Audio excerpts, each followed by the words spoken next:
All right, this video focuses on the tactics that interest groups actually use to influence the government. Like, what do they actually do? So, the first thing and the most notable thing that interest groups do is they engage in what's called lobbying. Lobbying is simply the act of trying to influence a politician and to get legislation that benefits your cause, right? And there's lots of different ways that interest groups can lobby. Interest groups, by the way, hire what are called lobbyists, whose sole job is to go to, influence government officials, right? That's your job, right? To sort of educate them and persuade them to support issues that your group cares about. So, if you're looking to get involved in government but don't want to be an elected official, you go to work for an interest group and lobby members of Congress, state legislatures, city governments, things like that. So, other things that they can do is they can testify before Congress, right? It's a way that they can actually lobby. In many cases, interest groups will actually testify before Congress in hearings to actually try and persuade members of Congress about an issue they care about or a problem that they care about, right? So, testifying before Congress is a way to educate members of Congress about your issue. We talked about in the Supreme Court chapter that interest groups can file amicus curiae briefs, which they're not directly involved in a Supreme Court case, but they choose to write up a summary of how they feel like the Supreme Court should rule because they're going to be impacted by the decision. And then obviously through donations. This is a key way that they can do this. We talked about the fact that PACs and super PACs are different. PACs can donate directly to the candidate of the party, but they're limited because they do that. Whereas super PACs can't coordinate with party members or candidates, and that thus they can spend unlimited sums of money.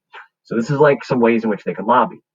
More specifically, interest groups can engage in what's called grassroots lobbying, which is trying to motivate members of their members to care and then to contact politicians, right? Or just to motivate general citizens to contact their politicians and have them support an issue.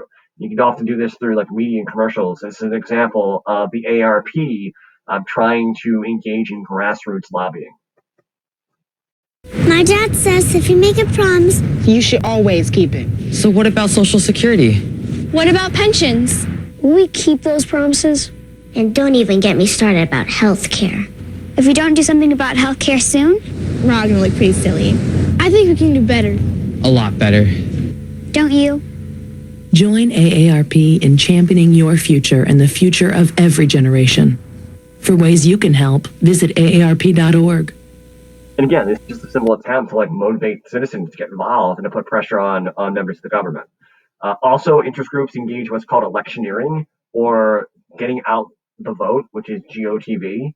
So interest groups try to persuade elected officials to be elected that will benefit their cause, right? So you try to get your members to go support people that will obviously be more sympathetic to your views. One of the other things that interest groups do oftentimes is that they'll grade candidates for their members just on the issue that they care about. So that way members will know how to vote if they're just basing their decision to vote on that particular issue and the candidate's stance on it. So for example, the NRA always grades candidates on a scale of A plus to F, right? How sympathetic you are towards how supportive you are of gun ownership rights. And then obviously this candidate got an A plus. They would send this literature out or post on their website. And if you're an NRA member, you could go seek out this information to guide you in your sort of election sort of decisions. And then the last thing is sometimes these interest groups engage in what are called what are protests or the really radical activism, which sometimes would be illegal. And then this is a clip from actually the Nathan's hot dog competition from a couple years back.